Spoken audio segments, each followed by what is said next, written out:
Bonjour à toutes et à tous. Merci beaucoup d'être présents ce matin avec nous pour le webinaire Stationnement éco-responsable des exemples inspirants de stationnement à travers le Québec.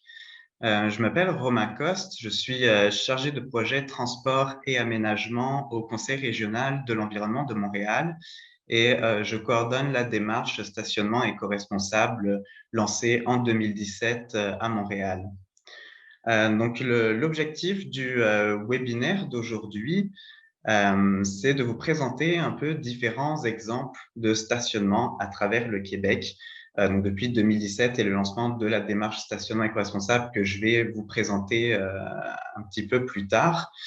L'idée, c'est donc, au-delà des exemples de stationnement qu'on a déjà présentés à Montréal, on souhaite maintenant vous présenter des exemples en dehors de l'île de Montréal, un peu partout au Québec, qui sont intégrés dans différents contextes urbains, qui ont différentes tailles, et donc vous montrer un peu la diversité des actions qu'il est possible de poser sur le stationnement, peu importe le contexte ou la taille du stationnement. Donc, euh, avant de vous présenter les 4 projets que nous allons avoir le plaisir de découvrir aujourd'hui, je souhaite vous faire un peu un retour sur la démarche stationnement éco-responsable. Peut-être que certains et certaines d'entre vous sont pas familiers avec cette démarche-là. C'est une démarche du Conseil régional de l'environnement de Montréal qu'on a lancée en 2017 sur l'île de Montréal. Et depuis cette année, en collaboration avec 4 autres CRE, donc le Conseil régional de l'environnement de la capitale nationale, du centre du Québec, de Laval et de la Montérégie, où la démarche et l'attestation sont désormais disponibles. Bien évidemment, on souligne la participation financière, le soutien financier du gouvernement du Québec dans la démarche à travers le programme Action Climat. Donc, pour entrer un petit peu dans le détail de la démarche avant de passer au projet d'aujourd'hui, on a un peu 2 volets dans cette démarche stationnement éco-responsable. Pourquoi déjà on a lancé cette démarche au CRE Montréal? Ça fait déjà une vingtaine d'années qu'on travaille sur la question du stationnement, qui est vraiment un élément majeur selon nous à regarder et donc améliorer la gestion et l'aménagement du stationnement. Donc, ces 20 dernières années, on a beaucoup agi à travers différents guides qu'on a publiés, beaucoup de sensibilisation, des prises de position, participer à travers des mémoires aux différentes politiques publiques qui traitent le sujet du stationnement, de nombreuses conférences aussi sur le sujet. Et l'idée de cette démarche, c'était d'apporter un peu un outil supplémentaire vraiment pour les propriétaires et gestionnaires de stationnement, mais aussi pour les firmes d'urbanisme, d'aménagement et les municipalités qui, elles aussi, ont des aires de stationnement. Donc, on retrouve un peu 2 volets dans cette démarche. Le premier volet, ce sont les projets de stationnement. Donc là, l'idée, c'est vraiment de sensibiliser, donc de venir à votre rencontre, puis de vous guider un peu dans les actions qu'il est possible de poser sur le stationnement. Donc, souligner bien évidemment l'ensemble des enjeux qui entourent les grandes aires de stationnement. Ce sont les grandes aires de stationnement hors rue, sur les terrains publics ou privés, par exemple des entreprises, des centres d'achat, etc. Donc, ce type d'aire de stationnement-là. Donc, l'idée, c'est de souligner l'ensemble des enjeux de ces aires de stationnement. Pour en citer que quelques-uns, par exemple, tout le volet de la gestion de l'eau pluviale sur ces surfaces imperméables, l'eau de pluie ruisselle qui s'en va dans le réseau d'égouts, ce qui participe à la surcharge du réseau d'égouts municipal. L'effet d'îlot de chaleur aussi, ces grandes surfaces asphaltées participent grandement à l'effet d'îlot de chaleur. La qualité de vie également, c'est jamais très agréable de vivre en face d'une grande aire de stationnement remplie d'auto. Bon, pour n'en citer que quelques-uns.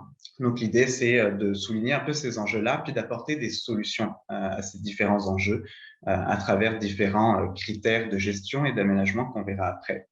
Par la suite, on souhaite vous outiller. Donc, on développe, comme c'est le cas par exemple aujourd'hui, des webinaires pour vous donner un peu plus d'infos, vous inspirer sur certains projets, mais aussi des guides qu'on a créés sur le stationnement qui vous permettent de mener vos projets, de mieux comprendre le stationnement. Et tout ça se retrouve sur notre plateforme web principale, stationnementécoresponsable.com. Donc, je vous invite à visiter cette plateforme web qui regroupe l'ensemble des informations, guides et autres outils qu'on a fait. Puis, on vous accompagne également dans les projets de stationnement.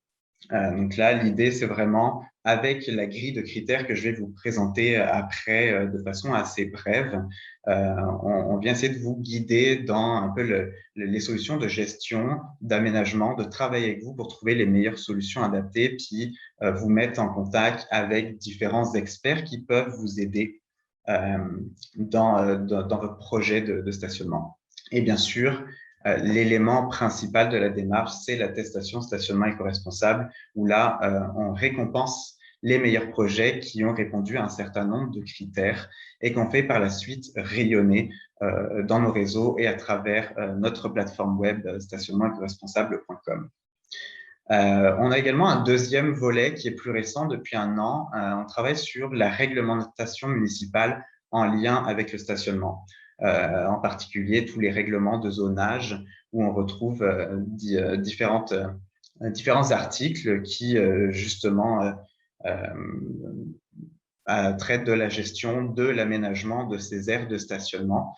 Donc, depuis un an, on est en train de développer des outils qui seront disponibles dans les prochains mois et qu'on partagera bien évidemment dès qu'ils seront terminés, où on souhaite vous apporter les meilleures pratiques réglementaires qui existent actuellement au Québec, mais aussi s'inspirer d'autres pratiques ailleurs dans le monde qui seraient intéressantes pour Montréal, puis justement de faire évoluer nos réglementations actuelles qui souvent ne permettent pas encore de répondre à tous les enjeux qu'amènent les changements climatiques.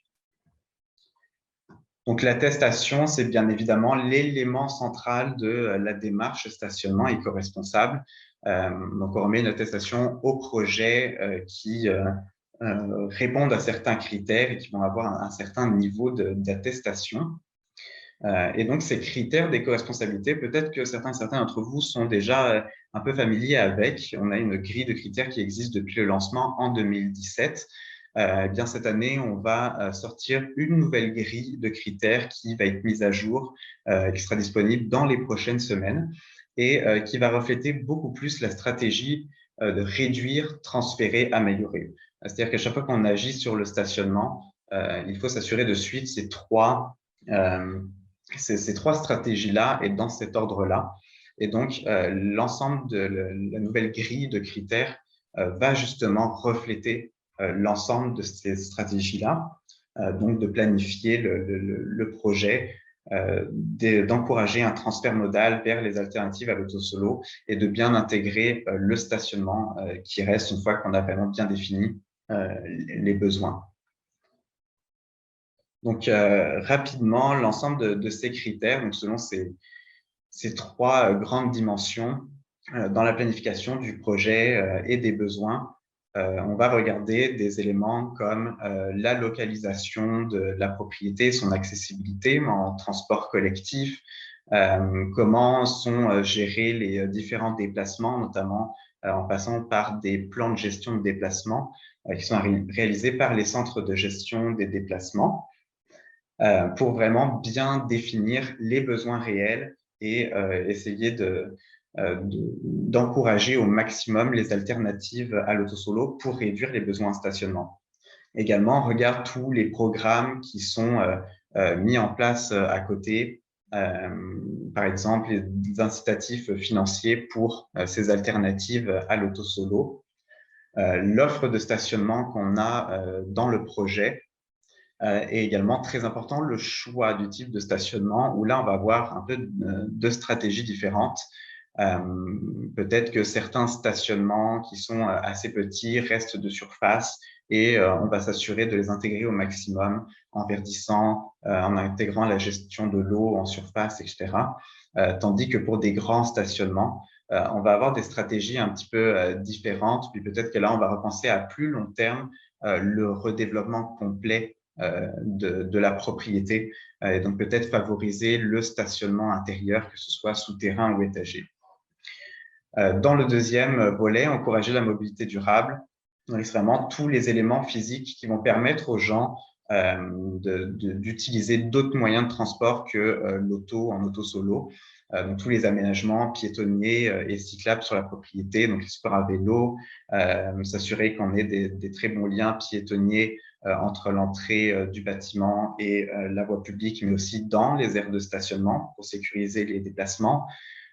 Tous les éléments qui encouragent le transport collectif, mais aussi le partage des autos, donc soit le covoiturage, l'autopartage et les bornes de recharge électrique.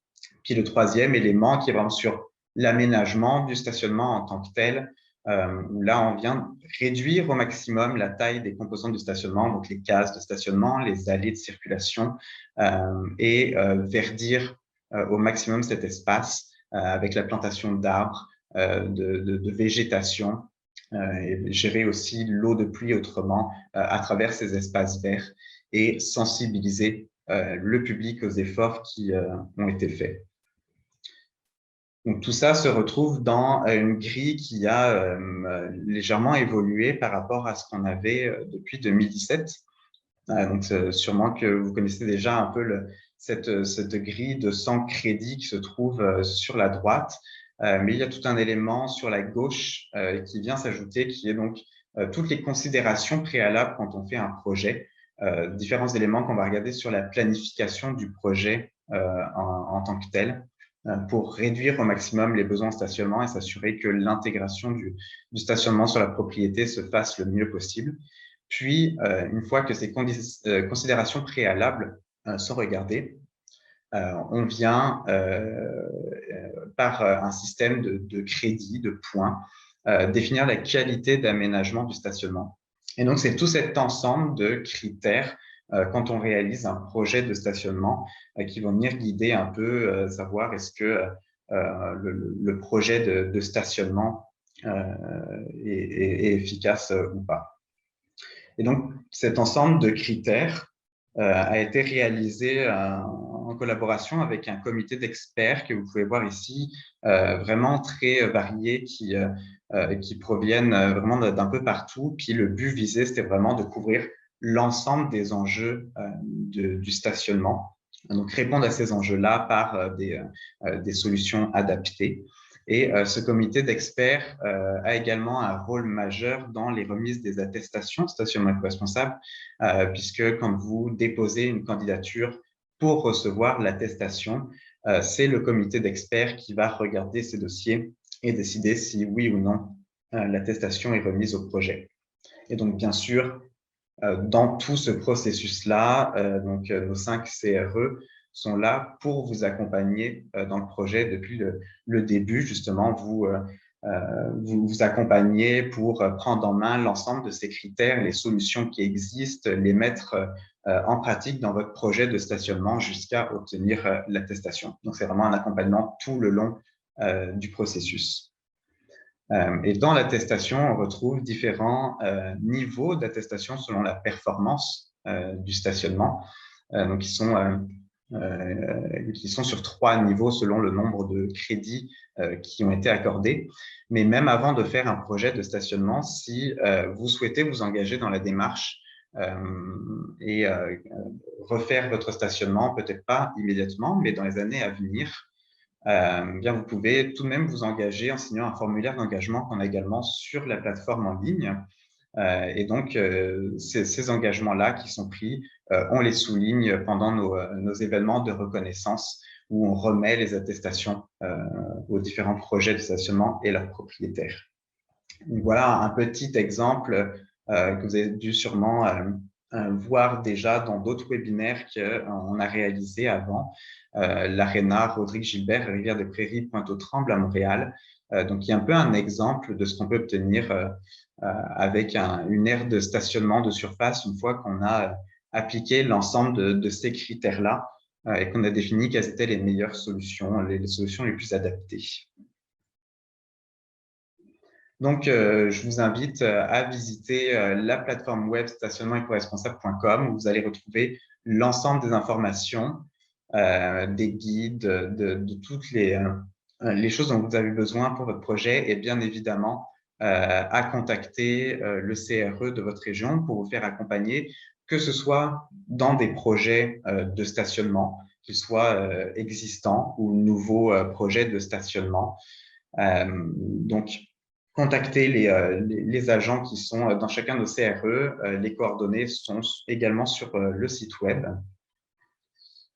Et également, en 2022, à venir, on va avoir plein d'autres activités, notamment l'événement de reconnaissance, où là, on va remettre une nouvelle fois des attestations à des projets. Donc, pour ceux et celles d'entre vous qui avaient déjà des stationnements qui pourraient répondre à l'ensemble de ces critères, on serait bientôt invité à déposer une candidature pour l'événement de reconnaissance. On aura également une série de webinaires où on va pousser un petit peu plus les critères de l'attestation. Donc là, je vous ai vraiment fait un survol de la démarche, des critères, des solutions qui existent. Mais cette série de webinaires nous permettra d'aller vraiment beaucoup plus loin dans ces critères-là, puis avec aussi des exemples concrets de stationnement sur lesquels ces critères-là ont été pris en compte. Également une nouvelle version du guide de mise en œuvre d'un stationnement éco-responsable. La version, il y a une version actuelle en ligne sur le site web, mais une nouvelle version va s'en venir avec les nouveaux critères. On va également avoir une série de webinaires sur la réglementation municipale, car si vous êtes une municipalité, on peut aussi vous accompagner dans l'évolution de vos réglementations municipales sur le stationnement. Donc, un guide de bonne pratique va s'en venir dans les prochains mois, qui fera un peu un résumé des différentes réglementations innovantes qu'on retrouve au Québec sur la gestion et l'aménagement du stationnement. Et enfin, une série de visites terrain de stationnement éco-responsable, ce qui dépendra bien évidemment des conditions sanitaires l'année prochaine liées à la COVID-19.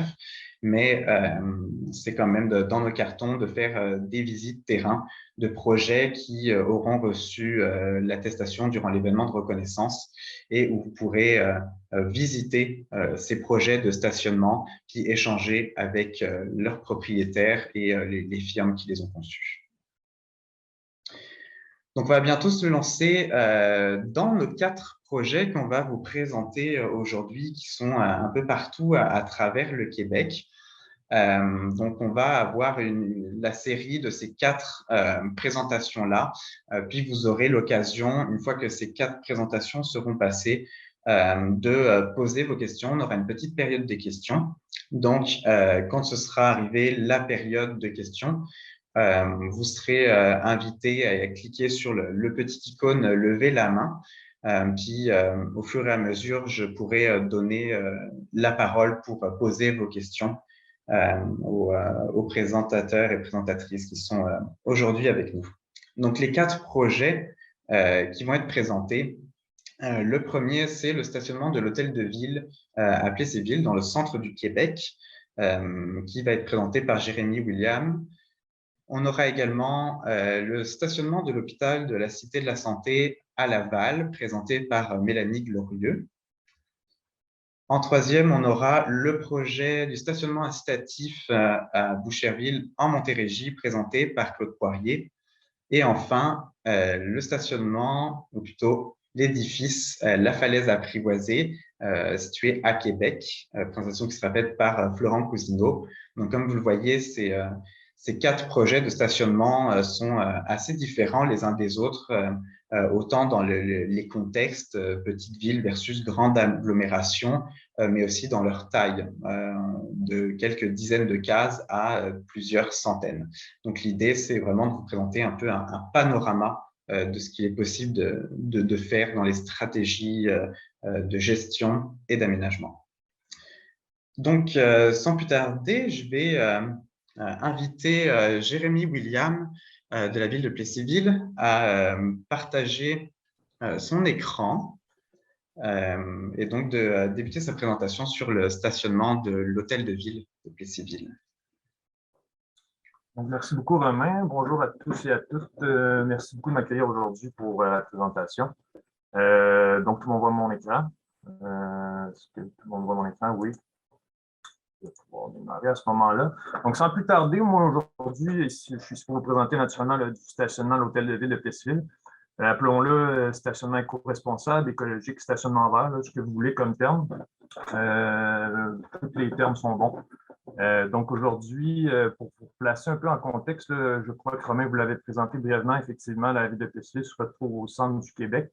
Mais je pense que c'est important quand même de restituer un peu dans quel contexte on s'est établi, justement pour expliquer que ce n'est pas simplement dans les grands centres urbains qu'on peut faire ce genre d'intervention-là. Dans les municipalités de plus petite taille, en régions plus éloignées, c'est également possible de faire ce genre de projet-là. Juste pour vous relocaliser, peut-être vous donner une idée de où on se situe, un peu dans quel contexte on s'établit. On est à 15 minutes environ de Victoriaville, là, au nord-est. La ville de Plessisville, c'est une ville de 6 551 habitants qui s'entasse sur 4,4 km² environ. Fait qu'on retrouve quand même une densité intéressante là, comparable aux grandes villes de la Rive-Sud de Montréal. Donc, effectivement, on n'est pas populeux, mais par contre, on retrouve une densité assez intéressante. Ce qui caractérise d'ailleurs, comme vous voyez, la localisation du stationnement où on a fait une intervention. On est vraiment au derrière de l'hôtel de ville qui, lui, se situe directement dans le centre-ville de la ville. Et on voit également là, que, bon, je vous parlais qu'on était dense comme ville. Là, on voit que les bâtiments, Saint-Calix d'ailleurs, qui est la rue, je dirais, commerciale principale, là, on voit que l'alignement des bâtiments il se fait surtout sur rue. Donc, il n'y a pas beaucoup de places de stationnement, je dirais, de disponibles dans les commerçants. Donc, c'est vraiment sur rue ou dans les stationnements municipaux que les gens peuvent retrouver leur compte. Donc, nous, notre intervention a surtout porté sur le petit quadrilatère que j'identifie en bleu.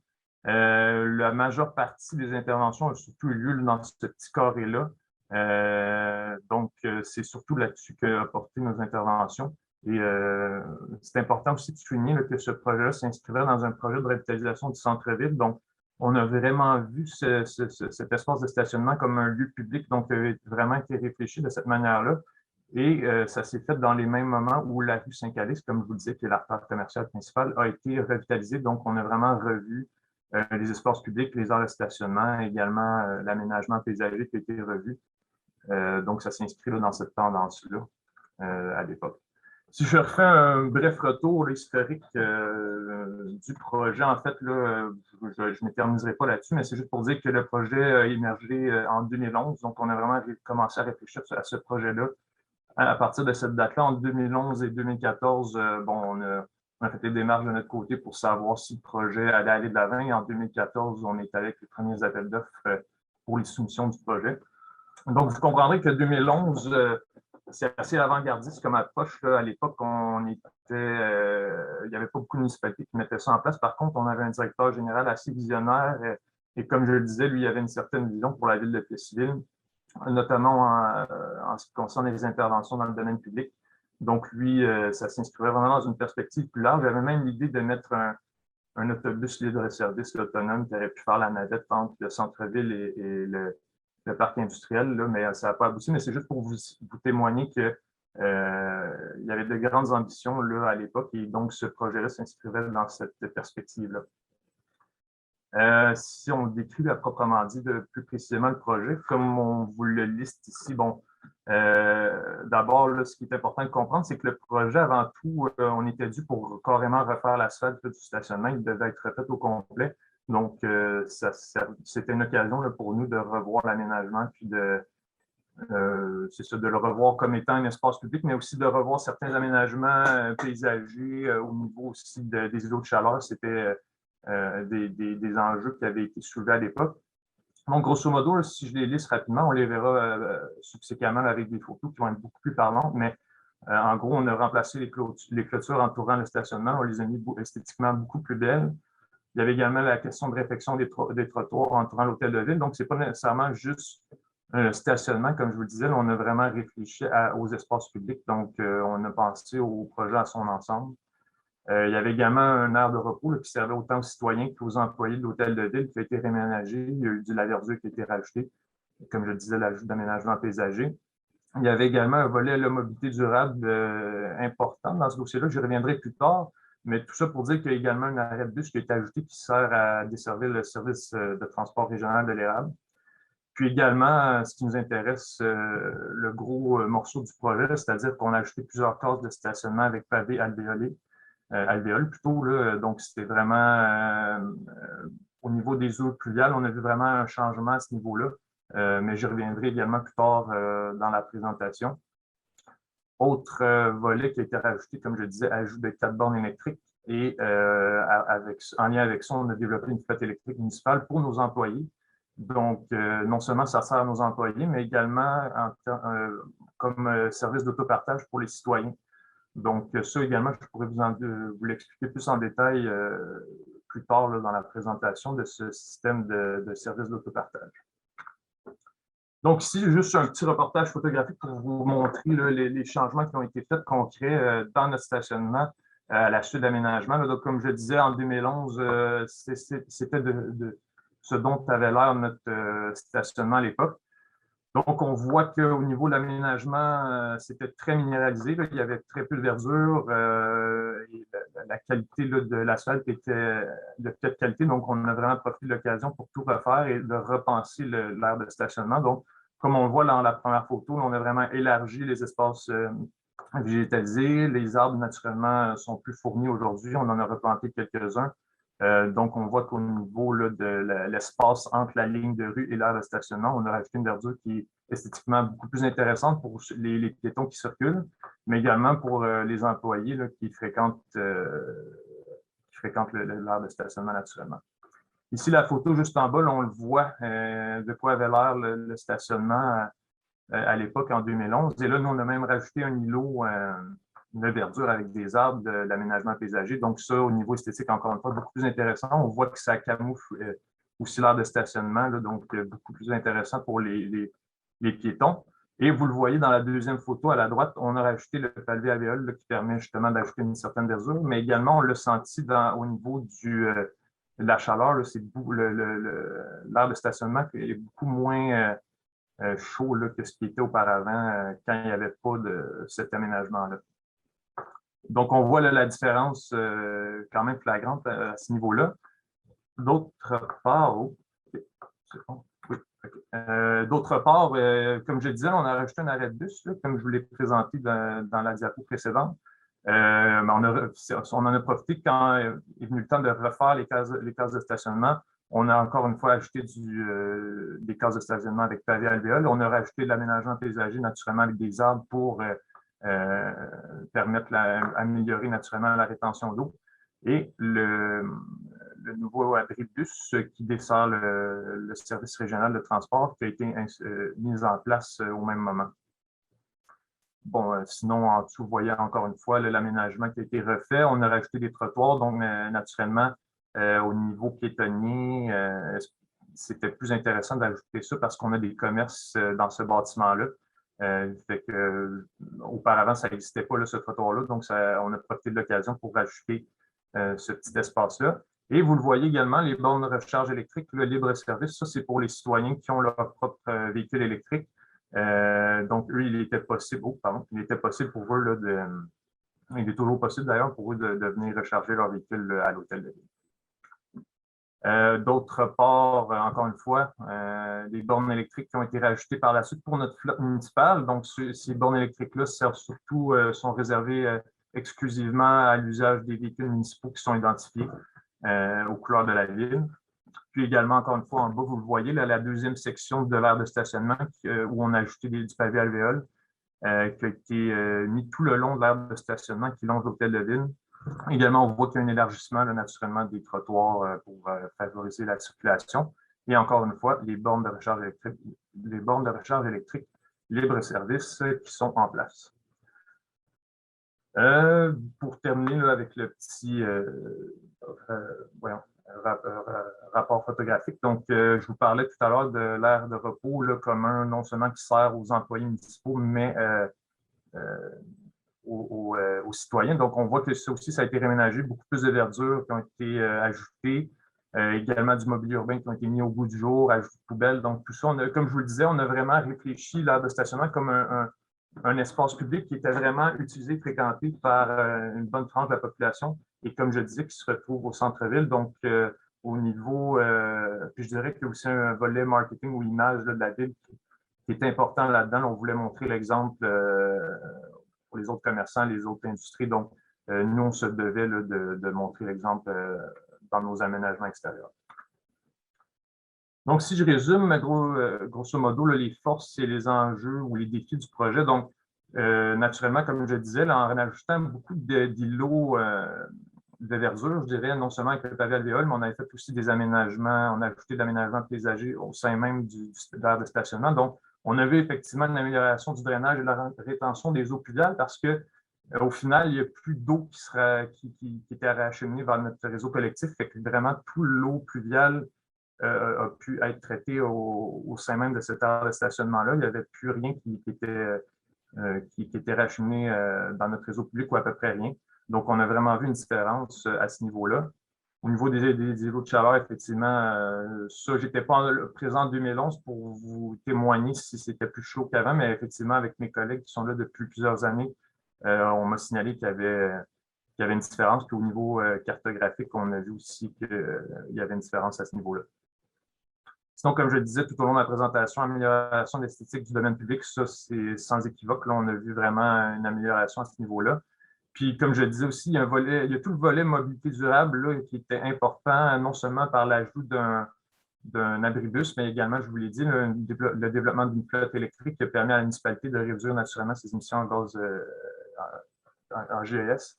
Donc, parce que dans le fond, tous les déplacements se font en véhicule électrique ou avec la petite trottinette JB là, que vous voyez ici bas. Là. Donc, on s'est vraiment, je vous dirais, on a mis beaucoup de sous dans ce volet-là là, pour justement favoriser un certain volet là, de mobilité durable qui est toujours en vigueur d'ailleurs aujourd'hui. Sinon, les petits enjeux ou défis du projet, rapidement, ça a l'air anodin, là, mais les talons hauts, ça semble avoir été quelque chose qui a été soulevé souvent par le passé, c'est-à-dire qu'étant donné qu'on fait un pavé alvéole, naturellement, on chevauche entre le béton et des trous de gazon, mais là, il semblerait que pour les dames qui ont des talons hauts, ça semblait causer quelques problèmes, ce qui nécessitait justement d'aménager des petits chemins entre les cases de stationnement, ce qui n'avait pas nécessairement été réfléchi là, au départ, mais on s'est rendu compte de ça en cours de route. On s'entend que c'est mineur, mais c'était quelque chose à considérer.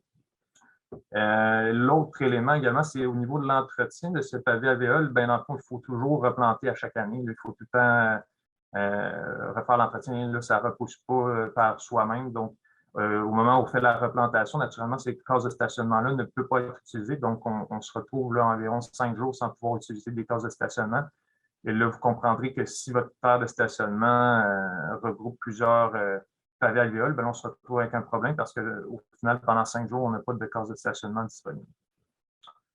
Sinon, également, nécessité d'un bon matériel drainant en dessous des alvéoles parce que justement, pour permettre la percolation des eaux, une certaine rétention des eaux, il faut s'assurer que le matériel ait un niveau de percolation assez intéressant. Puis, le dernier enjeu, et non le moindre, là, naturellement, les coûts du projet, c'est quelque chose d'assez coûteux. Naturellement, il y a des fonds, des aides financières disponibles dont on s'est servi d'ailleurs, nous, à l'époque, pour pouvoir financer ce projet-là. Mais je n'aborderai pas là, en détail ce volet-là. Si vous avez des questions, vous me les poserez à la fin. Ça me fait plaisir de répondre. Sinon, pour terminer, le système d'autopartage des véhicules électriques, donc, nous, en 2011-2014 environ, on a fait l'acquisition de 2 voitures électriques pour les employés, comme je le disais, et disponibles aux citoyens. Par contre, la disponibilité aux citoyens, c'est seulement les soirs de semaine, les week-ends et les jours fériés, parce que justement, nous, dans la journée, on en a besoin pour nos employés municipaux. Donc, 2 véhicules électriques, comme je le disais, donc, on peut dire qu'une utilisation mitigée, là, naturellement, nous, notre réseau de transport en commun n'est pas encore développé à 100%. Donc, un système d'autopartage, ça peut paraître curieux là, de mettre ça en place, mais il reste que c'est sans être répandu, ou je dirais étendu au niveau de la popularité, on a des utilisateurs fidèles. Donc, il est souvent utiliser ce service-là par les mêmes, par contre. Donc, c'est pas, je dirais qu'il y a une quinzaine de personnes qui utilisent souvent ce système-là, mais il est très valorisé là, par ces personnes-là. Il est très utilisé. Oh, pardon. Donc, ce qui fait en sorte que... excusez-moi, je vais reculer. Ce qui fait en sorte que ça vaut quand même la peine d'avoir mis ça, nous, de notre côté, à la ville de Plessisville. Par contre, également, là, si je peux renchérir, c'est de dire que oui, on en a seulement 2. Oui, c'est une utilisation mitigée. Mais par contre, notre système ne me permettrait pas d'avoir un achalandage plus que ce qu'on a en ce moment parce qu'on a une seule personne qui s'en occupe. Donc, au niveau logistique, ça devient compliqué. En ce moment, on répond vraiment à la demande. Si on en avait plus, il faudrait avoir à ce moment-là de nouveaux employés, de nouvelles ressources pour gérer ce programme-là. Comme je disais tout à l'heure, bon, ce programme-là permet de réduire les émissions de GS par la municipalité. Fait que ça a été le côté positif de tout ça. Les autres défis, bon, je disais maintien, entretien de la flotte. À la base, nous, on avait 3 véhicules, on en a réduit à 2, mais en raison là, des coûts d'entretien, maintenir une flotte, c'est assez coûteux. Fait qu'il y a un enjeu derrière ça, c'est-à-dire est-ce qu'on peut garder cette flotte-là en place sur plusieurs années? Ça, c'est des questions que chacune des municipalités pourrait se poser au moment de mettre en place ce genre de programme-là. Sinon, comme je disais, il y a une seule personne qui gère le système de réservation, donc on est vraiment dans notre maximum de capacité qu'on peut gérer ce programme-là. Puis également, l'autre enjeu, c'est vraiment de publiciser, de sensibiliser la population à l'utilisation de ce genre de service-là si on veut optimiser son utilisation puis favoriser son utilisation également. Donc ici, là, je vais également coller les différents tarifs, juste à titre informatif, mais on voit là, les tarifs en vigueur pour les citoyens. Donc, c'était un peu sur compléter ma présentation aujourd'hui, donc en espérant que je ne vous ai pas trop endormi, mais je vous remercie beaucoup de m'avoir écouté.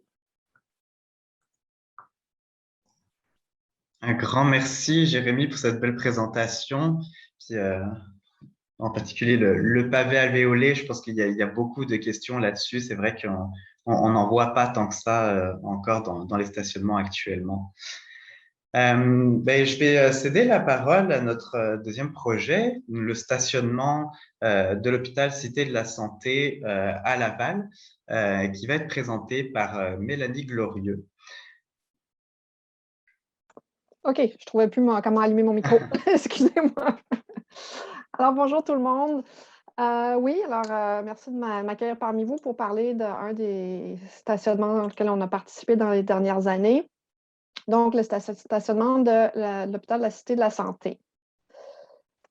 Donc là, est-ce que ça va fonctionner? CTRL-N, c'est sûr. On va réessayer autre chose, ça va être plus facile. Voilà.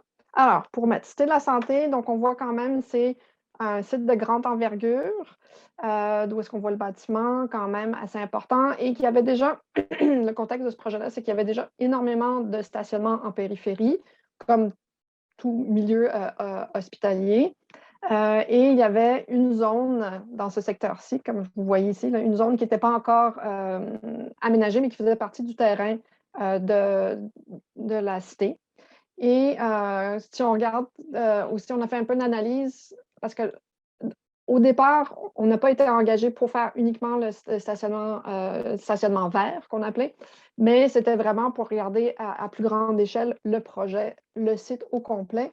Et ici, quand on juxtaposait avec les données, on voit que, évidemment, avec les données d'îlot de chaleur, on voit quand même que c'est considéré en effet comme un espace d'îlot de chaleur assez important. Alors, quelques images, et je sais que mon chargé de projet du projet est à l'écoute aujourd'hui, mais bon, quand on qualifie le milieu hospitalier, inhospitalier, mais en fait, c'est la problématique de, comme je dirais, à peu près 95% des stationnements des hôpitaux. C'est un endroit pour stationner très, très asphalté qui date d'un certain temps et qui est peu agréable pour les travailleurs, les patients et les familles des patients qui doivent y aller. Donc, à l'intérieur, le mandat, c'était pour l'intégration d'un espace d'exercice extérieur. Oui, on devait faire un gym vert, qui est encore un projet qui est à l'étude, mais finalement, c'est le plan directeur pour vraiment améliorer la mobilité active des patients et travailleurs, parce qu'il fallait penser quand même que ça ici, c'est un peu comme dans le projet précédent, c'est axé autour d'un bâtiment ici, à plus grande échelle, mais la problématique reste la même. Comment est-ce qu'on améliore la mobilité et on réduit les impacts des îlots de chaleur qu'on voit en ce moment. Donc ici, on va retrouver le bâtiment en tant que tel, donc le plan directeur plus général, où est-ce qu'on voit vraiment un verdissement qui serait même jusqu'à aller dans des stationnements ultérieurs étagés avec des toits verts, pourquoi pas. Travailler aussi, il ne faut pas oublier qu'on peut faire du rétrofit, une requalification, tous les stationnements existants qu'on voyait, les grandes surfaces de stationnement en asphalte, pourraient être minimalement transformés avec des stationnements, des plantations d'arbres, mais le secteur qui nous touche un petit peu plus, c'est celui-ci, où est-ce qu'on a aussi réfléchi à l'espace entier aussi dans la mobilité, mais aussi dans l'idée de faire des pistes multifonctionnelles, que ça devienne un endroit de centre où est-ce qu'on peut avoir des circulations, des promenades, des circuits d'entraînement ou d'exercice. Il faut penser aussi que c'était des patients et donc ils ont besoin aussi de pouvoir sortir dans un endroit sécuritaire. Quand on sort de l'hôpital et que ce n'est pas très invitant ou ce n'est pas vraiment invitant pour aller se promener, c'est sûr que ce n'est pas idéal pour pouvoir se rétablir plus promptement. Donc, il y avait la notion vraiment de sentiers, des aires de repos, des stationnements évidemment de vélos, des sentiers piétonniers, des potagers, différentes choses qui étaient pensées à plus grande échelle. Si on s'en va vraiment dans notre secteur qui était donc le gym vert, qui était vraiment un endroit d'activité, et on l'agrandit, donc c'est l'aménagement du stationnement. Donc, c'était quand même au-dessus de 400 places qui sont aménagées dans un secteur à proximité du bâtiment principal ici. Donc, l'idée, c'était quand même d'avoir des liens de piétons sécuritaires à différents endroits qui pouvaient être un lien plus formel et des autres qui pourraient venir pour pouvoir permettre de faire des liens avec le gym vert, avec le reste du complexe, pour faire comme on dit, des circuits, des promenades, vraiment un potentiel de s'inscrire dans un geste beaucoup plus large que uniquement un secteur du terrain. Donc, c'est vraiment de le réfléchir comme intégré au complexe en entier. Dans une vue aérienne, donc ça a été donc 2017, on a commencé l'étude, ça a été construit aux alentours de 2019. Ça a été fait conjointement avec l'équipe en ingénierie de Arup et avec qui on travaille régulièrement. Donc, un aménagement qui, donc, d'allure peut-être en surface, on est allé avec de l'asphalte, de l'asphalte plus traditionnel. Il faut comprendre qu'on était aussi dans un milieu avec quand même du matériel contaminé, comme beaucoup d'endroits, qui était un enjeu, pas tant pour un stationnement, c'est sûr que ça aurait été un enjeu si l'espace devait être transformé en autre chose, mais qui nous a permis de confirmer certains choix. Donc, la notion d'infiltration profonde n'était pas possible, c'était vraiment, et de pavés alvéolés ou pavés perméables n'était pas envisageable pour ce projet-là. Donc, c'est allé avec une asphalte plus traditionnelle, mais on voit ici bien toutes les rangées, donc tous les îlots grands îlots de plantation. Donc, on a des plantations aux extrémités, mais tous les grands îlots de plantation, ici qu'on voit de part et d'autre, et même ici, c'est toute la biorétention. Donc, vraiment tout là où est-ce qu'il va y avoir de la gestion de l'eau. Et on voit encore autour, donc, comment circuler dans l'espace, donc à partir de la rue, parce qu'évidemment, il y a un stationnement, un arrêt d'autobus juste ici. Donc, pour quelqu'un qui viendrait travailler, peut passer, rentrer, remonter et aller vers l'intérieur pour rejoindre. Il y a 2 niveaux de stationnement. Il y a ce niveau aussi, puis il y a un autre niveau avec, je pense que c'était des places contrôlées, donc mensuelles. Et donc, encore une fois, comment est-ce qu'on circule dans l'espace, vraiment donner des traverses pour quand les piétons sortent de leur voiture et doivent se rendre au centre. Aussi, à noter, bon, à cette échelle-ci, je les ai fait surligner en jaune, mais c'est l'idée qu'on avait quand même des petites zones de pause dans l'idée qu'on avait une promenade possible sur le reste du terrain éventuellement.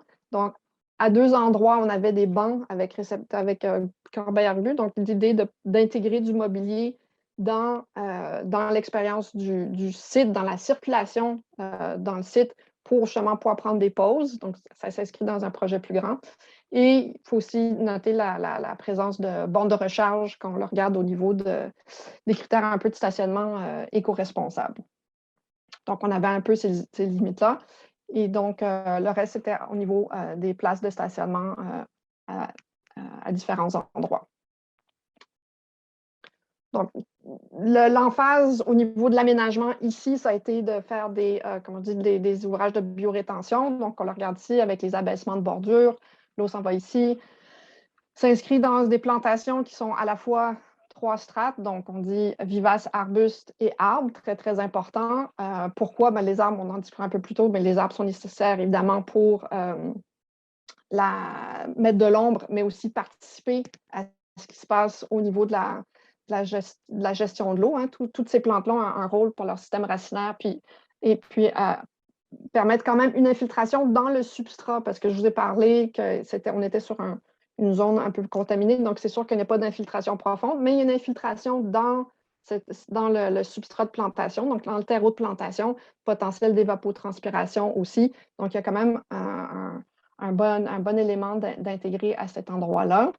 On voit dans les stations ici, si on remarque, on avait la zone qui était en haut, qui était un peu surélevée, donc il y avait une question de dénivelé importante. Donc, on en a profité pour aussi la gestion de l'eau, donc à partir de la partie haute ici, redescendre, il y a des sorties, des petites trappes à sédiments, redescendre ici et continuer à participer au reste du réseau de gestion des eaux pluviales. Donc, c'est comme encore assez récent, donc les plantations vont relativement bien. Donc, ça, c'est pris l'année passée. Donc, à une période encore un peu plus en floraison. Mais ça, ici, ça a été pris ce printemps. Donc, quand même, donc, c'est pour ça que tout est encore tout beige et gris.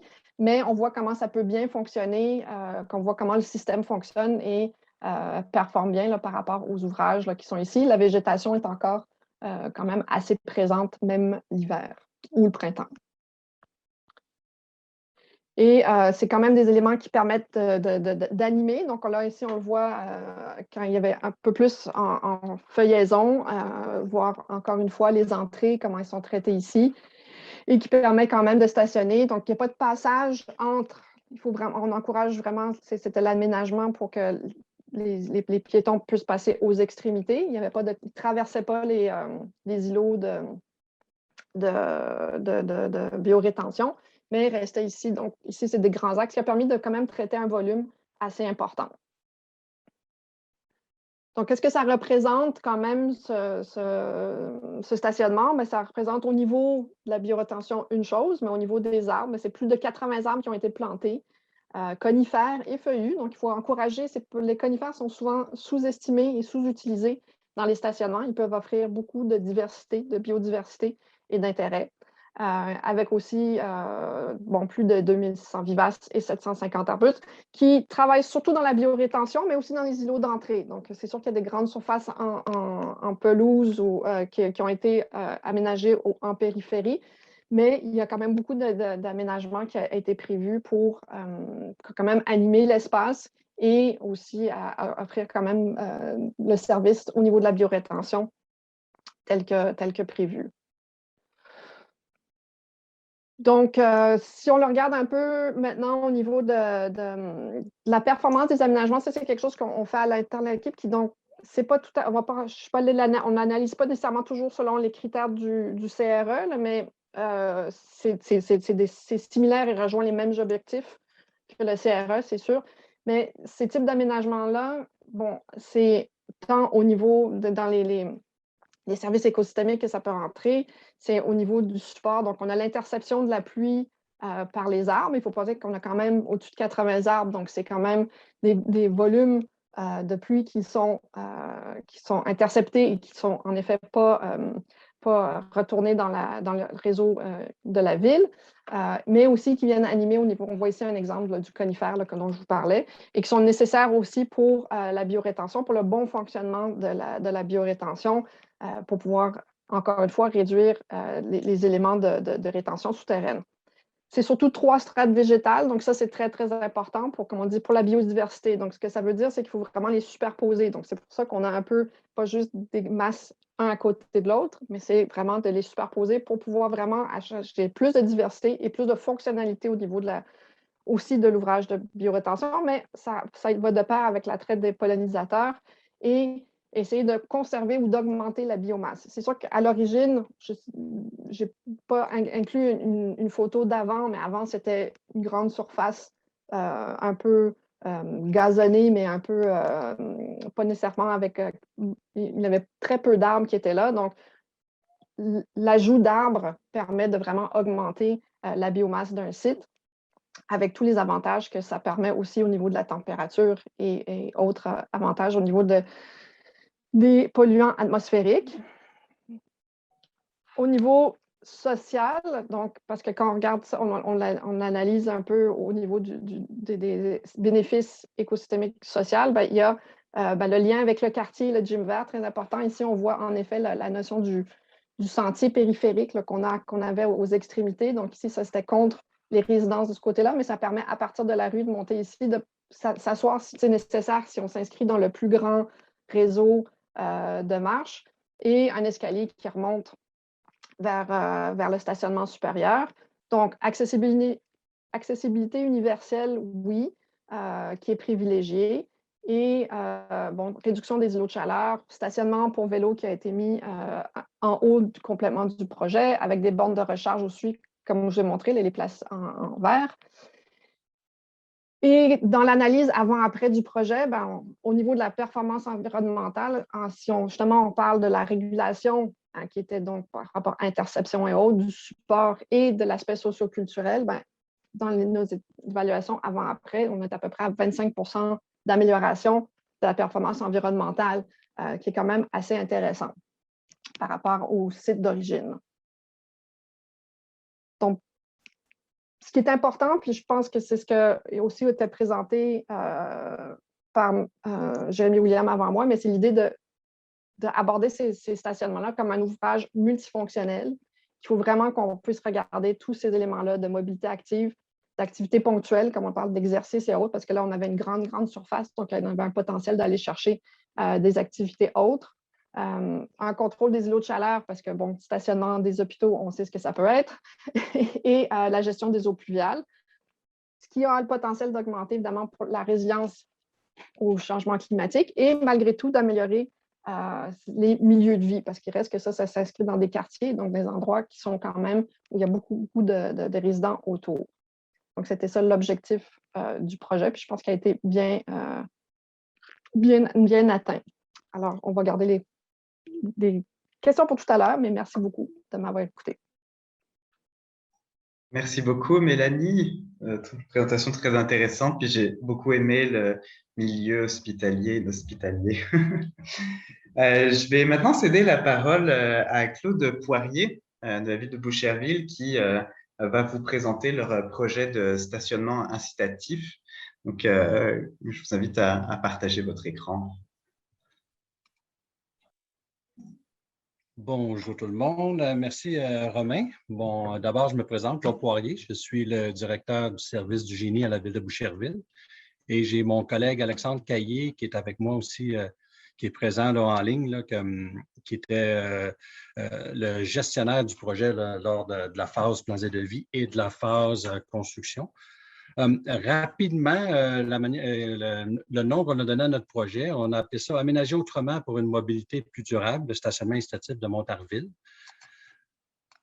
Rapidement, je vais faire une brève introduction. Je vais parler du choix de l'emplacement, le concept initial, choix d'un projet éco-responsable, parce qu'au début, c'était un projet de stationnement standard, donc asphalte et peut-être un peu de gestion d'eau pluviale. Donc, par la suite, je vais parler du stationnement en tant que tel et de l'équipe de réalisation et la conclusion là, avec plusieurs photos là, pour vous montrer le résultat final. Premièrement, mise en contexte, on est aux abords de l'autoroute 132. Il y a le terminus Montarville qui se situe là, qui a été inauguré en 2007, qui est géré maintenant par le RTL. C'est un stationnement existant qui avait 307 cases et qui était déjà très achalandé. Il faut dire que la majorité des lignes d'autobus qui se rendent au métro Longueuil transigent par ce terminus-là. Donc, on avait une problématique importante de débordement de stationnement. Les gens laissent se stationner dans les rues avoisinantes et beaucoup de plaintes de ce côté-là. Et à 8h moins quart le matin, le stationnement était déjà complet. Donc, défi et besoin, mais comme j'ai expliqué, saturation du stationnement actuel. Donc, on voit ici, c'est le stationnement qui est existant. le terminus d'autobus ici. Et l'avantage de ce stationnement-là, les gens peuvent s'y rendre en vélo, à pied, il est très centralisé. Et les autobus qui ramassent les gens là ne font plus d'arrêt, embarquent directement sur l'autoroute et se rendent directement au métro Longueuil. Donc, très, très, très occupé. Et avec une fréquence, je dirais, en pointe le matin, là, il y a des autobus aux 4-5 minutes. Donc, les besoins, ce n'est pas compliqué. Saturation du stationnement. Il y avait les travaux à venir dans le tunnel Louis-Hippolyte Lafontaine qui débutent, là, qui ont débuté, mais le gros des entraves va avoir lieu là, printemps prochain. Congestion sur la 132. Là, on a vu l'opportunité d'implanter le second stationnement de l'autre côté. Déjà là, ça avait été compliqué à l'époque d'installer un stationnement à l'intérieur même d'un demi-trèfle. En réalité, c'est pas un échangeur, mais c'est une sortie d'autoroute et on est sur le terrain du ministère des Transports. Donc, on a fait des démarches pour refaire de l'autre côté. Ce qui faisait en sorte qu'on optimisait l'espace urbain perdu. C'est un terrain qui était en friche et que c'est un terrain enclavé, donc il n'y a rien qui pouvait se faire là, pas de commerce, pas rien. Donc, il faut dire qu'au début, c'était un projet ville et on a tout de suite impliqué là, le RTL qui est devenu notre partenaire dans le dossier, surtout pour le volet subvention. Et aujourd'hui, c'est eux qui gèrent le stationnement pour l'entretien. Donc, rapidement, un petit contexte, je veux dire, historique. Ça a commencé en novembre 2016. Le conseil municipal nous a mandaté pour valider la possibilité de construire un second stationnement dans la bretelle de l'autre côté. Donc, on a vu la possibilité. Donc, on a tout de suite fait les demandes auprès du ministère en mars 2017 et ça a pris 5 mois de discussion, négociation et tout le tralala pour obtenir l'autorisation. Mais il y a eu des conditions. Donc, on pouvait juste faire un seul accès de type right-in, right-out. Donc, on ne pouvait pas avoir un accès là, via la bretelle d'autoroute. On devait effectuer entre autres, toutes les analyses techniques, les études géotechniques, les impacts sur les travaux sur le viaduc, les études hydrauliques et mettre en place des ouvrages de gestion des eaux pluviales.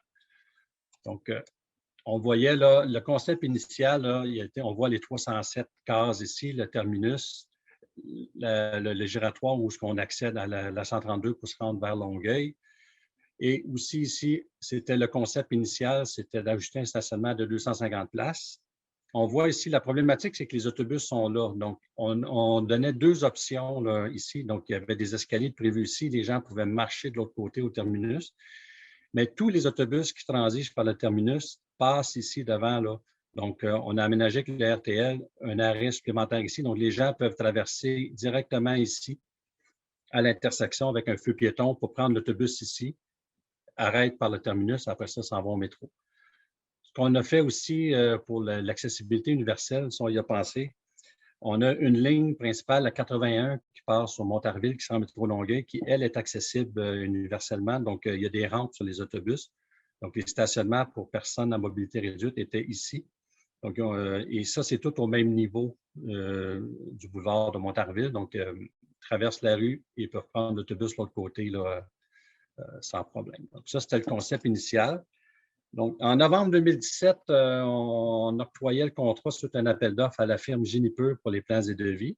Et à la fin du même mois, 2 semaines après, le conseil municipal nous a approché et dit « Wow, on met un frein à tout ça, on veut faire un projet éco-responsable. » J'ai dit « Parfait. » J'ai dit « Quel niveau de stationnement éco-responsable vous voulez? » Parce qu'on peut faire juste des nous, il y a plein de choses qu'on peut faire, mais ils nous ont dit « On veut la totale. » Parfait, mais est-ce que vous êtes prêts à payer pour la totale? Donc, ils nous ont dit oui. Donc, on est parti de là. Donc, ce qu'on s'est fait à l'époque, on s'est inspiré là, du CRE Montréal, là, les critères d'attestation de stationnement. À l'époque, c'était juste pour l'île de Montréal. Ils n'attestaient pas les stationnements là, à l'extérieur de l'île de Montréal, mais on est quand même parti de leurs critères. Et ce qu'on a visé, c'est pas compliqué, le prix excellence, donc aller chercher le maximum de points possibles. Je vais passer à travers là, les 4 volets là, et ce qu'on a fait pour chaque volet pour obtenir tous nos points. Le volet 1, bien sûr, c'était lutte aux îlots de chaleur, gestion des eaux pluviales. Donc, ça compte pour 63 points, mais je pense que le pointage a changé là, avec la mise à jour. Le volet 2, mobilité durable, 27 points. Volet 3, innovation. Et bien sûr, il y avait des points bonus là, qu'on va aller chercher aussi, hein, parce qu'il n'a pas été accrédité encore. Rapidement, volet 1, lutte aux îlots de chaleur et gestion des eaux pluviales. On a mis beaucoup d'emphase sur ce dossier-là, beaucoup d'argent est investi. Une des choses qu'on a mis à la grandeur du stationnement, c'est tous les systèmes modulaires souterrains de biorétention. Donc, on voit une image ici, là, un exemple. C'est tous ces souterrains et ça permet, entre autres, d'augmenter l'espace pour le développement racinaire des arbres. Donc, ça nous a permis de planter des arbres à grand déploiement. Ça permet d'aménager des surfaces carrossables au-dessus de ces modules-là, puis d'intégrer les infrastructures. Dans notre cas, nous, c'est surtout l'éclairage, parce qu'il n'y a pas de télécom et il n'y a pas de gaz. Une autre chose qu'on a fait pour le volet 1, bien sûr, on a mis une unité de traitement des MES, donc les matières en suspension, graisse et huiles à vortex. On a mis des fosses de biorétention pas mal partout avec des nous. On a mis aussi beaucoup de pavés drainants. Vous allez le voir plus loin, l'impact que ça a, surtout sur la lutte aux îlots de chaleur puis le captage des eaux. Un autre volet qu'on a fait beaucoup aussi, c'est la canopée. Donc, on a planté beaucoup d'arbres. On a planté au-delà de 12 essences d'arbres. Donc, pour limiter le stress à ces arbres-là, c'est des essences qui ont été choisies pour tenir compte de l'empreinte salin. On est sur le bord d'une autoroute, les vents forts, ensoleillement, bien sûr, pollution élevée, éclairage artificiel. Donc, on voit un exemple ici. En plus, on avait des arbres matures. On avait 4 arbres matures qu'on a déplacés et ils ont survécu les 4. Vous allez en voir des photos plus tard. Ici, on voit un exemple là, lors du chantier, là, toutes les fosses de biorétention souterraine. Il y en a à la grandeur du stationnement. Ici, on voit là, ici, c'est les fosses de biorétention souterraine qui vont être couvertes plus tard. Et ici, c'est les géotextiles pour préparer la fondation pour le pavé drainant. Le volet 2, mobilité durable, mais bien sûr, on a tenu compte là, pour avoir le maximum de points. Les éléments suivants ont été ajoutés. On a une placette avec du mobilier urbain avec station pour vélo, donc un abri vélo.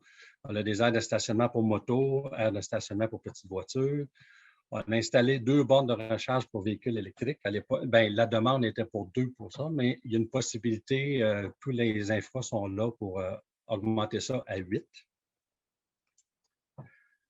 Ici, un exemple pour la petite placette. On voit là, c'est un abri vélo couvert. On a du mobilier urbain. On a même une petite table. On a installé aussi une chose pour la réparation des vélos. Il y a une pompe à vélo, plus des outils.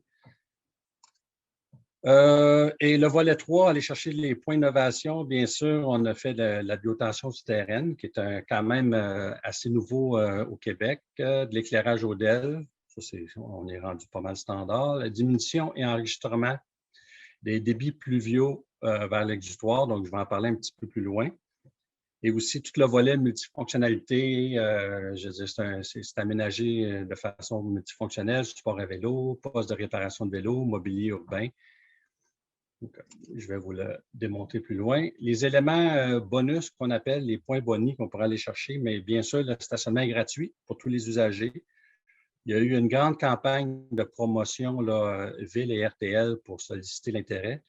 Bien sûr, avec la pandémie, sont pas mal, sont pas occupés présentement, mais le stationnement a été inauguré en 2019 et à peine 3 mois après, il était déjà à 60 % de capacité. Donc, c'est un succès.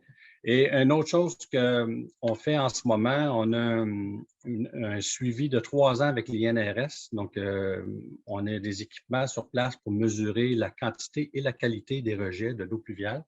Vite fait, là, je peux en glisser un mot, là, on a déjà des premières données. Là. Exemple, à date, on a mesuré 41 événements pluvieux. Et dans tout ça, le volume de ruissellement la réduction du volume de ruissellement est supérieure à 70 % et la réduction des débits de pointe est supérieure à 90 %. Donc, les résultats sont très, très, très encourageants. Donc, bien sûr, des projets d'envergure comme ça, c'est beaucoup d'ouvrages, une grosse équipe. Donc, juste parler un peu de ceux qui ont participé au projet. Donc, bien sûr, le groupe Conseil Génie Pur qui a fait les plans et devis. Il y avait, Mélanie a travaillé un peu sur le dossier là, avec le groupe Rousseau-Lefebvre pour tout ce qui est aménagement paysager et la biorétention. On a eu la firme Trame Verte qui a travaillé sur la foresterie urbaine et NIP Paysage qui nous ont fait une modélisation 3D là, un peu pour nous aider à vendre le projet. Vite fait, les coûts, c'est certain, c'est un projet d'envergure. Ça a coûté au-delà de 5 millions avec les taxes. Mais avec le RTL, on a réussi à aller chercher une subvention de l'ordre de 3,2 millions auprès du gouvernement fédéral pour le transport en commun et la Fédération canadienne des municipalités pour leur fonds municipal vert. On est allé chercher 750 000 supplémentaires. Donc, pour un coût final à la ville d'environ 1 085 000 de coût de travaux. En conclusion, là, je vais vous le montrer avec une image. Ça, c'est l'image du stationnement 2 jours avant l'inauguration, donc en 2019. Au total, il y a 231 cases là-dedans pour un total de 14 500 mètres carrés de superficie là, aménagée. Au pourtour, il y a un mur de gabillons végétalisés qui a été installé. Donc, toujours là, dans le but d'augmenter la végétalisation du site. On voit là, ici là, tous les nous, la biorétention en surface. Il y en a un peu partout. 7000 mètres carrés de pavés drainants, c'est énorme. C'est un gros défi d'installer autant de pavés drainants. Quoi d'autre? Au total, les 4 arbres qui ont été déplacés étaient situés dans ce secteur ici. On en voit 3 ici. Le 4e est plus bas. Bien sûr, il y a un bassin de rétention de l'ordre de 600 mètres cubes qui est aménagé également. On voit aussi, on a une des choses qui a été faite, on a sacrifié 19 cases de stationnement pour sauver. Il y avait un petit îlot là, avec quelques arbres matures, donc on a sauvé cet îlot-là. Donc, en général, ça ressemble à ça. L'image ici, comme on peut dire, vaut 1000 mots. On voit l'effet de pavé plus pâle, là, surtout pour le volet îlot de chaleur. Ça, c'est un stationnement standard. Écoute, l'été, c'est énormément chaud. Les arbres sur place, il n'y a pas un taux de croissance élevé. Et ça, c'est notre stationnement à côté. L'impact est flagrant là, côté îlot de chaleur. Ici, c'est des photos qui ont été prises hier matin. Les arbres ont à peine 2 ans, puis on voit déjà qu'il y a beaucoup de... la croissance est très élevée. Une chose que j'ai oublié de spécifier, en tout, c'est 114 arbres qui ont été plantés sur le site. Il y a eu au-dessus de 1100 arbustes. Il y a eu 3200 vivaces qui ont été plantés. Et bien sûr, 5000 mètres carrés de pavés drainants. Une autre photo ici, ça c'est l'entrée. Juste revenir, j'ai oublié de mentionner une chose ici. On voit dans le milieu, on a maintenu l'allée principale centrale en asphalte ainsi que cette petite zone-là. La raison pourquoi on a fait ça, bien sûr, on est en pente, mais c'est surtout pour les conditions hivernales, pour le volet déglaçage, pour pouvoir avoir une rampe ici qui est très glissante. Donc l'asphalte, la glace fond plus vite sur l'asphalte. Puis ici, c'est la zone en hiver où on entrepose la neige suite à une tempête. Et pour éviter d'endommager le pavé drainant avec un loader lorsqu'elle est enlevée le lendemain, mais ça fait en sorte que l'asphalte est bon pour ça. On entrepose la neige là et on n'endommage pas le pavé drainant lors du déneigement. Une autre photo ici, okay, ça c'est l'entrée, juste pour montrer un exemple, les arbres, comment qui ont profité là, en 2 ans. Malheureusement, le gazon n'a pas eu beaucoup d'eau, donc ça a jauni. Un autre exemple ici, les noues avec la biorétention en surface. On a mis des trappes de captage de sédiments avant que l'eau s'en aille dans les noues. On peut voir ici, on a mis du pavé alvéolé. On a discuté un peu tantôt. Ça, c'était une demande du conseil. Ils voulaient du pavé alvéolé. Nous, on leur avait fortement recommandé de ne pas aller de l'avant avec ça. On disait qu'on avait déjà assez de mesures éco-responsables, que le pavé alvéolé. Côté entretien, c'est dur de faire pousser des choses là-dessus, exposition long terme, soit au soleil ou des autos stationnés dessus. Donc, le compromis qu'on a eu avec le conseil, bon, on a fait le tiers des cases. La raison pourquoi, ça permet au moins d'en avoir. Puis aussi, les autos stationnent juste une roue et on a regardé le volet là, des fameux talons hauts tantôt. Là, on l'avait analysé, on s'est dit, mais les gens ne marcheront pas étant donné que c'est juste le tiers de la case. Donc, je pense que j'ai fait pas mal le tour à la fin, mais ça, on a une représentation de ce que le stationnement pourrait avoir l'air environ dans une dizaine d'années, où ce que les arbres vont avoir plus d'ampleur. On estime qu'on aurait là, peut-être dans 15-20 ans un canopé qui va couvrir là, 20 à 30 là, de la superficie, donc beaucoup d'ombrage. Donc, ça, c'était le volet là, représentation 3D que Nid Paysage a fait là, à l'époque. Donc, j'ai fait le tour. Je répondrai aux questions tantôt, puis les questions techniques, mais Alexandre sera là aussi pour répondre. Merci beaucoup, M. Poirier. Vraiment très beau projet. On va passer à notre dernier stationnement avec M. Florent Cousineau qui va vous présenter la falaise apprivoisée qui se situe à Québec. M. Cousineau, je vous invite à partager votre écran et je vous laisse la parole. Bonjour à tous. Alors, voilà. Partager.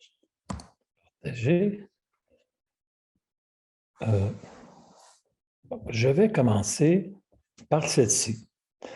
Alors, c'est un projet qui était relativement très attendu à Québec parce que ce qu'on voit, c'était ce que c'était avant, bien sûr, la falaise qui donne sur, du côté haut de la falaise, quartier Saint-Jean-Baptiste. On est au cœur de Saint-Roch.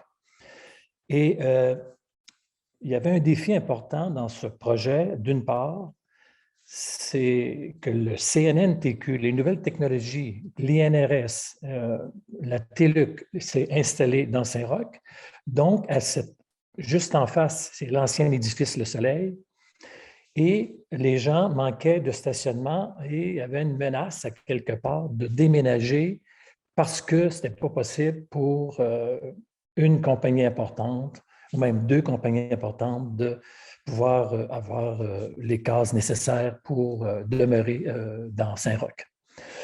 Donc, j'ai été impliqué dans plusieurs projets à la Ville de Québec et dans le privé également, autant au niveau des ateliers d'artistes dans Saint-Roch, où maintenant on possède 150 ateliers résidences ou ateliers simples où les artistes sont propriétaires. Donc, j'ai eu une information me disant que le CNNTQ allait perdre finalement des compagnies importantes. Et en regardant les lieux, etc., tout ça, en discutant avec des amis, je me suis dit, ben, pourquoi pas, juste en face de l'ancien édifice Le Soleil, faire un stationnement. Donc, j'ai su que des organisateurs, des professionnels, architectes, ingénieurs ont tenté de faire de quoi, mais c'était impossible vu la conjoncture du building qui est là, qui vient un peu bloquer une possibilité d'avoir 200 cases de stationnement. Alors, j'ai rencontré le propriétaire, parce que c'est un projet privé, en grande partie. J'ai fait une offre qui a tout bonnement acceptée. J'en étais très content. Donc, ce qui fait qu'on a pu raser ce building-là qui était désuet. Là, on avait déjà enlevé les affiches qui étaient sur le building, comme les affiches publicitaires de Mediacom, comme ceux qui étaient sur la montée des escaliers, l'escalier du Faubourg, tout près de l'ascenseur du Faubourg. Et pour finalement arriver avec un projet qui se tient relativement, je pense, très bien. Pour arriver, bon, alors je vous montre ici, je vais plutôt revenir.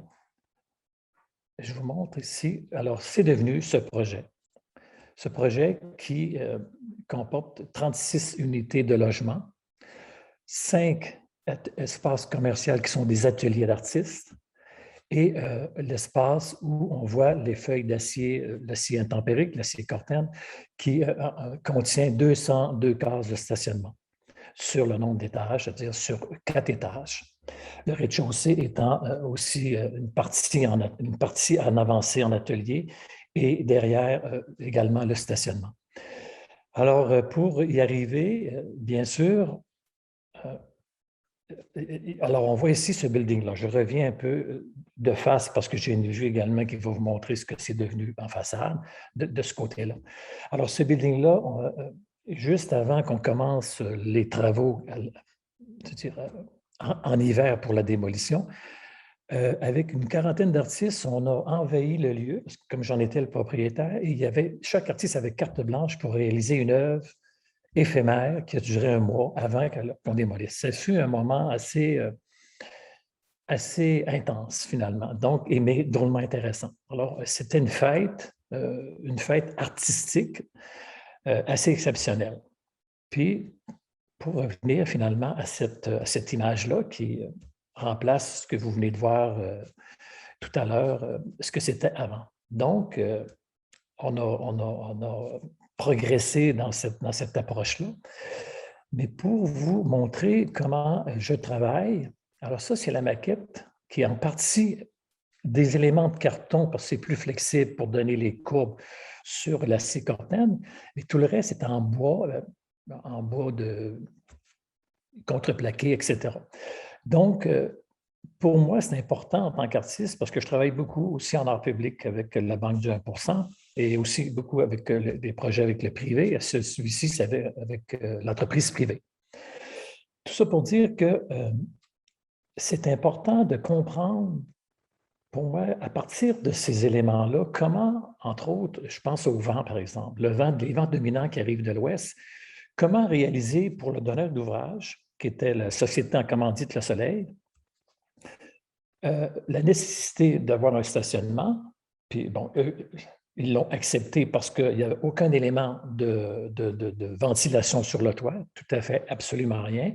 Et tous ces éléments-là qu'on voit ici en simple carton permettent finalement, avec une brève étude que j'ai faite, les vents dominants, eux, existent pour la vraie, dans la vraie vie, de ventilation naturelle. Donc, non seulement il n'y a aucun élément sur le toit qui vient agresser finalement par le son et une présence, mettons, qui n'est pas une figure tellement intéressante, d'avoir ça sur un toit. Donc, alors, les tests ont été faits, la ventilation par les meurtrières de chacune des feuilles, j'y reviens. Je reviens ici. Donc, cette ventilation-là par chacune des feuilles a permis finalement, je vais vous mettre sur grand écran, voilà, a permis de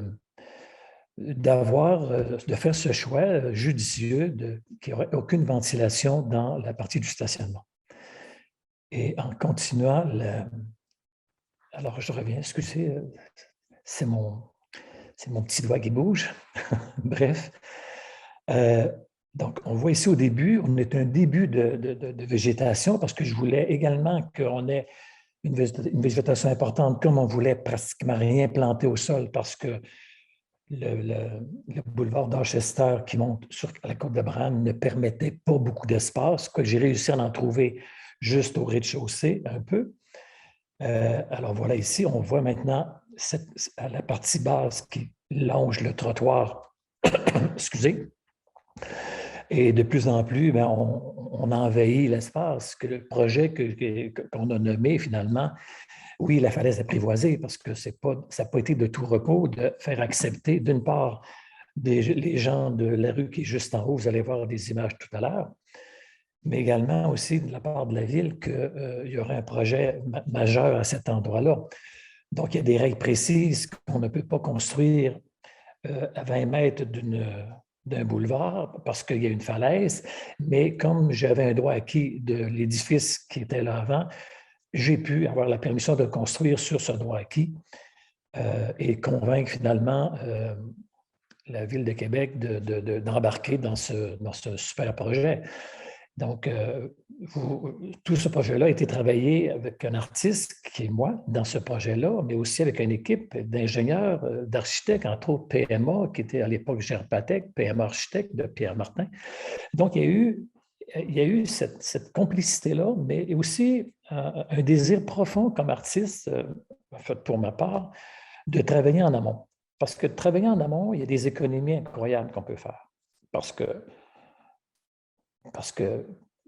qu'on est là au tout début du processus. On n'arrive pas à la toute fin pour venir accrocher quelque chose sur un mur. Donc ça, pour moi, c'est important.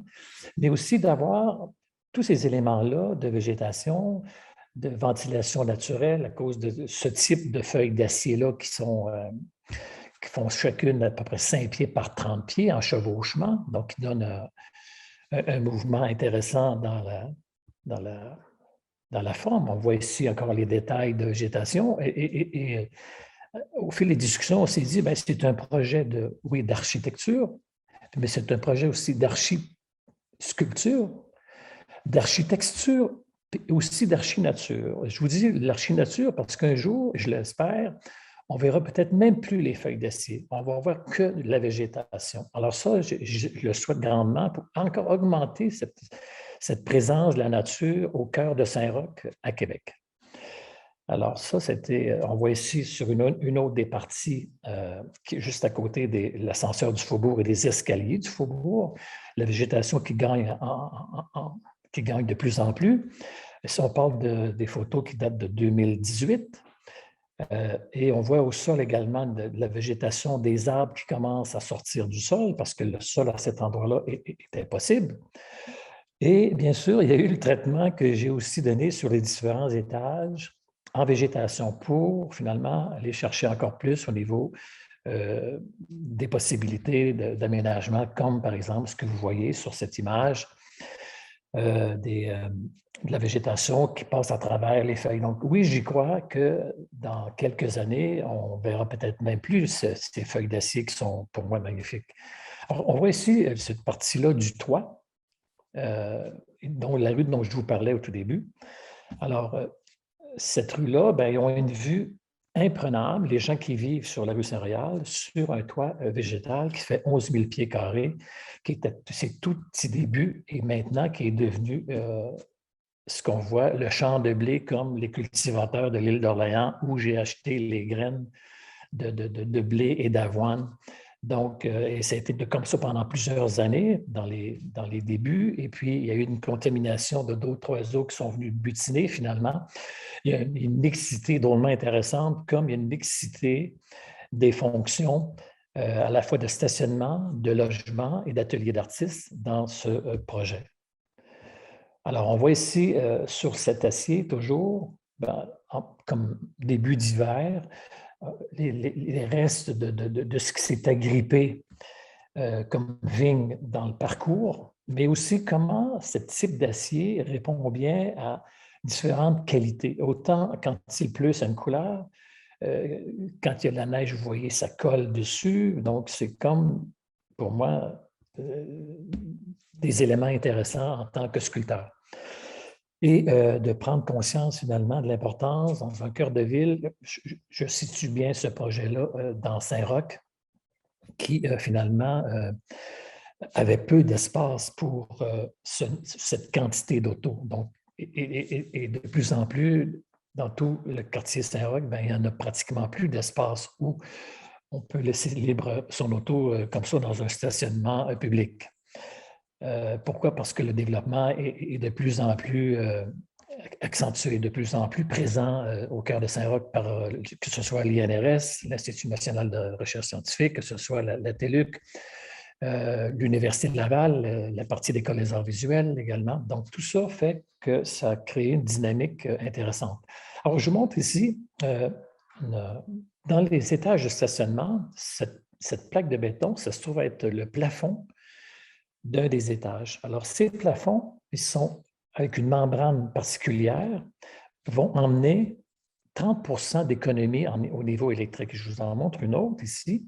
Alors, on voit un peu le reflet du béton parce que juste avant qu'on mette l'acier et qu'on coule le béton, il y a une membrane que j'ai déposée qui, dans un certain sens, si je reviens sur celle-ci, avec les pliures qui se font dedans, que j'ai baptisé peau d'éléphant, parce que ça vient emmener finalement, quand on a installé le système de lumière à l'intérieur, bien, une économie de 30 sur le coût énergétique. Et ça, ce n'est pas, à mon sens, à mettre de côté, surtout pour les propriétaires, les donneurs d'ouvrages qui étaient très contents du résultat, autant que pour la ventilation, entre autres. Donc, colonnes de béton qui m'ont permis de comprendre tout ce système-là de travail, finalement, un peu plus organique, comme le building le veut au complet aussi. Alors, bien sûr, j'ai travaillé à toutes les étapes en tant qu'artiste, en tant que sculpteur, donc au montage de ces feuilles d'acier, également aux plantations d'arbres, comme vous avez pu voir, et au résultat de l'ensemble de ça. Donc, je vais revenir sur ça ici.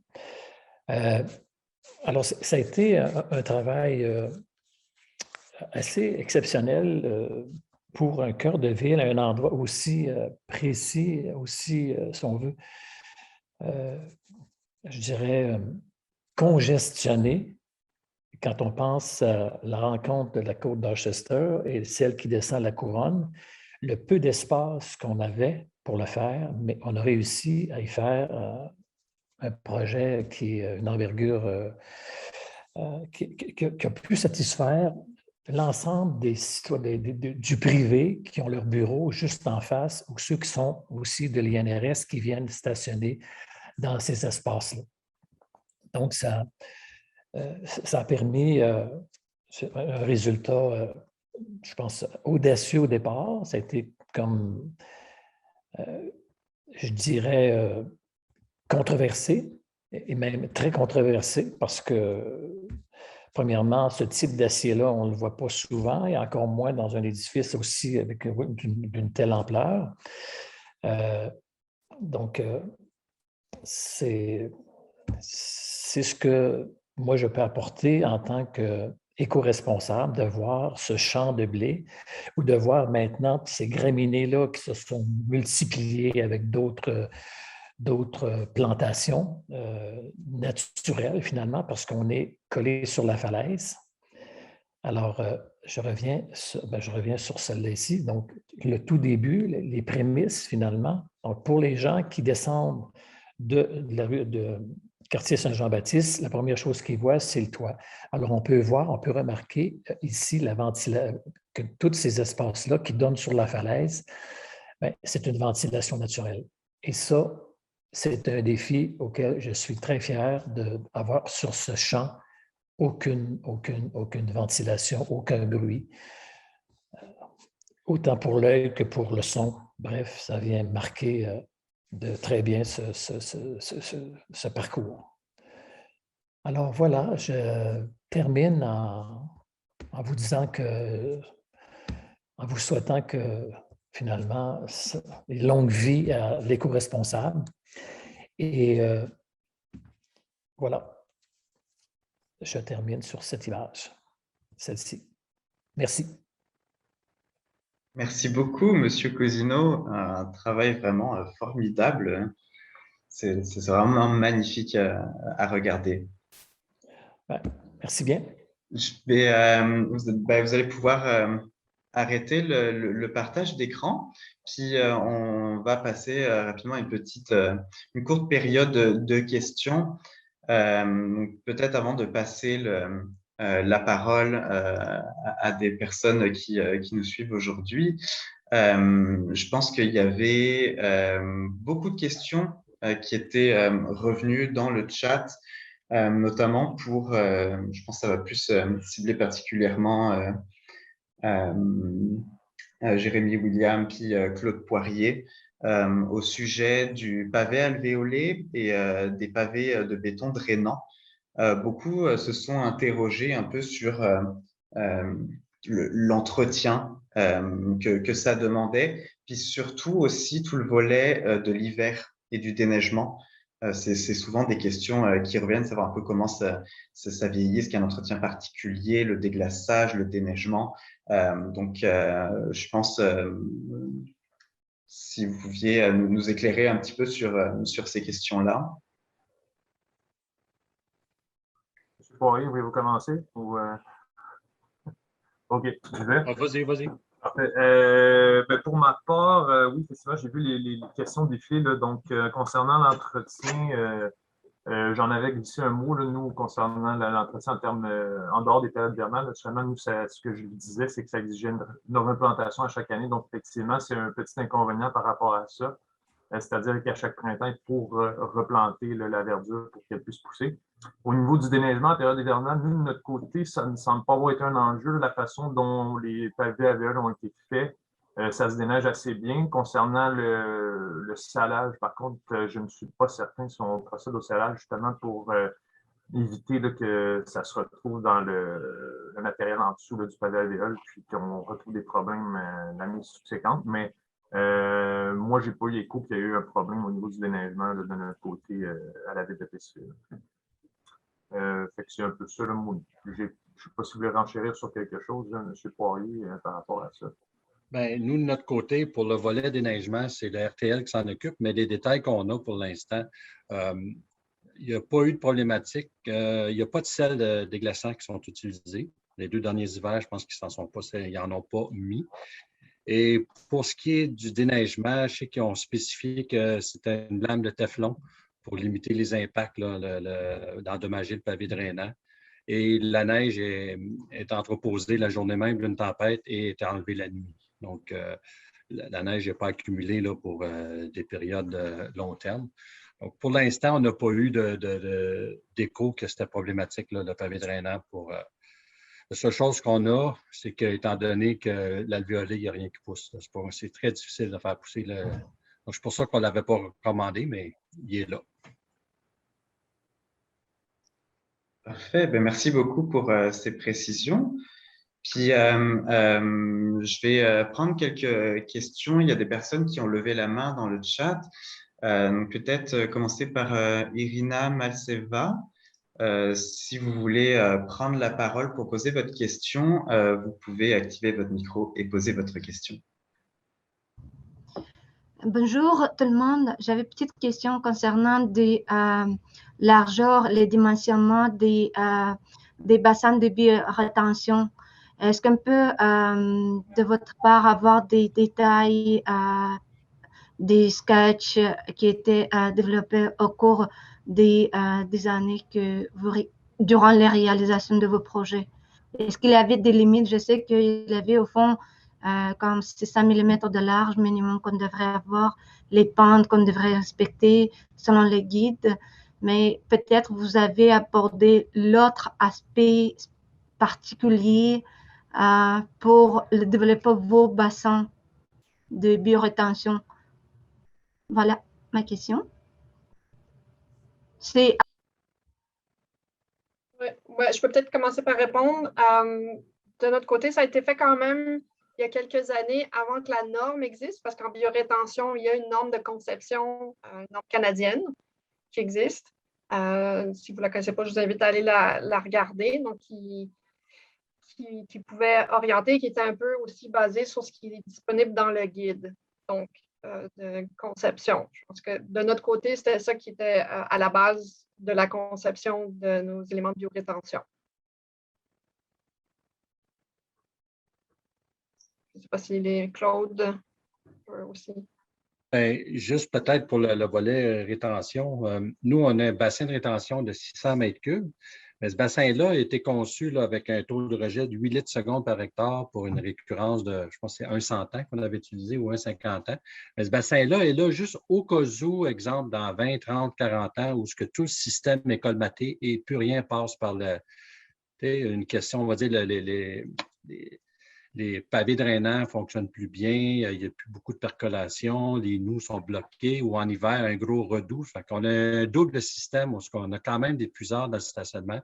Donc, dans le futur, il y a un bassin qui est prévu aussi à ciel ouvert où l'eau va transiger puis il va avoir quand même une certaine décantation. Et tout ce eau-là, on va dire qu'il ne passe pas par le pavé drainant ou les nous, passe quand même par le système de vortex. C'est un storm scepter en réalité qu'on a installé. Mais nous, on a en réalité le bassin de rétention qu'on a mis sur place à 600 mètres cubes. Écoute, il est à peine utilisé. Là, on voit à peine l'eau passer dedans. Je pense que la question, c'était pour la biorétention. Est-ce que je me trompe? Oui, bien la biorétention, j'ai beaucoup aussi. Là. Je pensais que c'était plus mais la biorétention, c'était vous qui avez travaillé dessus aussi. Puis, écoute, on en a mis partout. C'est pas compliqué. Le stationnement, il y en a beaucoup, beaucoup.